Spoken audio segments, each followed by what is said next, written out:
پڑوسی ایک دن اپنی باری پر مدینہ گئے ہوئے تھے، پھر عشاء کے وقت واپس لوٹے۔ آ کر میرا دروازہ انہوں نے بڑی زور سے کھٹکھٹایا اور کہا کہ آپ سو گئے ہیں۔ میں بہت گھبرایا ہوا باہر آیا۔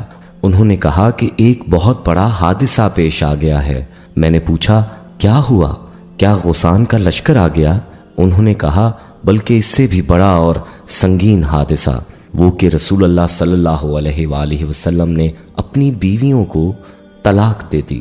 یہ سن کر عمر رضی اللہ تعالیٰ عنہ نے فرمایا حفصہ تو تباہ و برباد ہو گئی، مجھے تو پہلے ہی کھٹکا تھا کہ کہیں ایسا نہ ہو جائے۔ عمر رضی اللہ تعالیٰ عنہ نے کہا پھر میں نے کپڑے پہنے، صبح کی نماز رسول اللہ صلی اللہ علیہ وآلہ وسلم کے ساتھ پڑھی۔ نماز پڑھتے ہی آپ صلی اللہ علیہ وآلہ وسلم اپنے بالا خانے میں تشریف لے گئے اور وہیں تنہائی اختیار کر لی۔ میں حفصہ کے ہاں گیا، دیکھا تو وہ رو رہی تھیں۔ میں نے کہا رو کیوں رہی ہو؟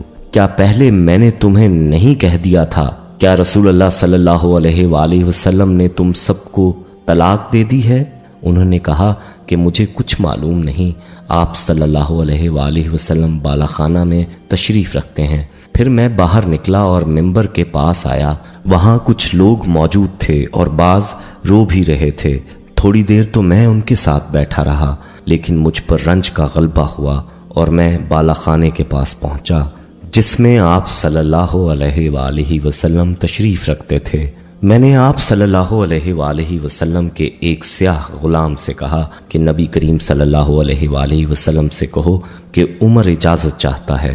وہ غلام اندر گیا اور آپ صلی اللہ علیہ وآلہ وسلم سے گفتگو کر کے واپس آیا اور کہا کہ میں نے آپ کی بات پہنچا دی تھی، لیکن آپ صلی اللہ علیہ وآلہ وسلم خاموش ہو گئے۔ چنانچہ میں واپس آ کر انہی لوگوں کے ساتھ بیٹھ گیا جو منبر کے پاس موجود تھے۔ پھر مجھ پر رنج غالب آیا اور میں دوبارہ آیا، لیکن اس دفعہ بھی وہی ہوا۔ پھر آ کر انہی لوگوں میں بیٹھ گیا جو منبر کے پاس تھے، لیکن اس مرتبہ پھر مجھ سے نہیں رہا گیا اور میں نے غلام سے آ کر کہا کہ عمر کے لیے اجازت چاہو، لیکن بات جوں کی توں رہ گئی۔ جب میں واپس ہو رہا تھا کہ غلام نے مجھ کو پکارا اور کہا کہ رسول اللہ صلی اللہ علیہ وآلہ وسلم نے آپ کو اجازت دے دی ہے۔ میں آپ صلی اللہ علیہ وآلہ وسلم کی خدمت میں حاضر ہوا تو آپ صلی اللہ علیہ وآلہ وسلم کھجور کی چٹائی پر لیٹے ہوئے تھے جس پر کوئی بستر بھی نہیں تھا، اس لیے چٹائی کے ابھرے ہوئے حصوں کا نشان آپ صلی اللہ علیہ وآلہ وسلم کے پہلو میں پڑ گیا تھا۔ آپ صلی اللہ علیہ وآلہ وسلم اس وقت ایک ایسے تکیے پر ٹیک لگائے ہوئے تھے جس کے اندر کھجور کی چھال بھری گئی تھی۔ میں نے آپ صلی اللہ علیہ وآلہ وسلم کو سلام کیا اور کھڑے کھڑے عرض کیا کہ کیا آپ نے اپنی بیویوں کو طلاق دے دی ہے؟ آپ صلی اللہ علیہ وآلہ وسلم نے نگاہ میری طرف کر کے فرمایا کہ نہیں۔ میں نے آپ کے غم کو ہلکا کرنے کی کوشش کی اور کہنے لگا اب بھی میں کھڑا ہی تھا، یا رسول اللہ آپ جانتے ہی ہیں کہ ہم قریش کے لوگ اپنی بیویوں پر غالب رہتے تھے، لیکن جب ہم ایک ایسی قوم میں آ گئے جن کی عورتیں ان پر غالب تھیں، پھر عمر رضی اللہ تعالیٰ عنہ نے تفصیل ذکر کی۔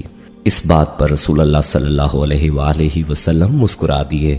پھر میں نے کہا میں حفصہ کے ہاں بھی گیا تھا اور اس سے کہہ آیا تھا کہ کہیں کسی خود فریبی میں نہ مبتلا رہنا، تمہاری پڑوسن تم سے زیادہ خوبصورت اور پاک ہیں اور رسول اللہ صلی اللہ علیہ وآلہ وسلم کو زیادہ محبوب بھی ہیں۔ آپ عائشہ رضی اللہ تعالیٰ عنہا کی طرف اشارہ کر رہے تھے۔ اس بات پر آپ صلی اللہ علیہ وآلہ وسلم دوبارہ مسکرا دیے۔ جب میں نے آپ صلی اللہ علیہ وآلہ وسلم کو مسکراتے دیکھا تو آپ صلی اللہ علیہ وآلہ وسلم کے پاس بیٹھ گیا اور آپ کے گھر میں چاروں طرف دیکھنے لگا۔ باخدا سوائے 3 کھالوں کے اور کوئی چیز وہاں نظر نہ آئی۔ تو نبی کریم صلی اللہ علیہ وآلہ وسلم نے اپنی ازواج سے اس بات پر علیحدگی اختیار کر لی تھی کہ عائشہ رضی اللہ تعالیٰ عنہا سے حفصہ رضی اللہ تعالیٰ عنہا نے پوشیدہ بات کہہ دی تھی۔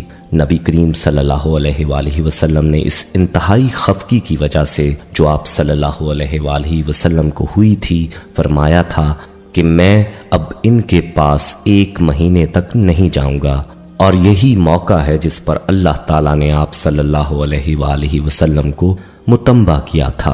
پھر جب 29 دن گزر گئے تو آپ عائشہ رضی اللہ تعالی عنہا کے گھر تشریف لے گئے اور انہی کے ہاں سے آپ صلی اللہ علیہ وآلہ وسلم نے ابتدا کی۔ عائشہ رضی اللہ تعالی عنہا نے کہا کہ آپ نے تو عہد کیا تھا کہ ہمارے ہاں 1 مہینے تک نہیں تشریف لائیں گے، اور آج ابھی 29ویں کی صبح ہے، میں تو دن گن رہی تھی۔ نبی کریم صلی اللہ علیہ وآلہ وسلم نے فرمایا یہ مہینہ 29 دن کا ہے، اور وہ مہینہ 29 ہی دن کا تھا۔ دوستو، ویڈیو پسند آئی ہو تو اسے لائک کریں، کمنٹ میں اپنی رائے دیں، فیس بک، واٹس ایپ اور دیگر سوشل میڈیا ایپس پر اس ویڈیو کو صدقہ جاریہ کی نیت سے شیئر کریں۔ احباب، ہمارے ہاں خصوصی دعا کا اہتمام بھی کیا جاتا ہے۔ اس دعا میں شامل ہونے کے لیے اپنا نام کمنٹ سیکشن میں ضرور لکھیں، ہمیں آپ کے کمنٹ کا انتظار رہے گا۔ اللہ حافظ۔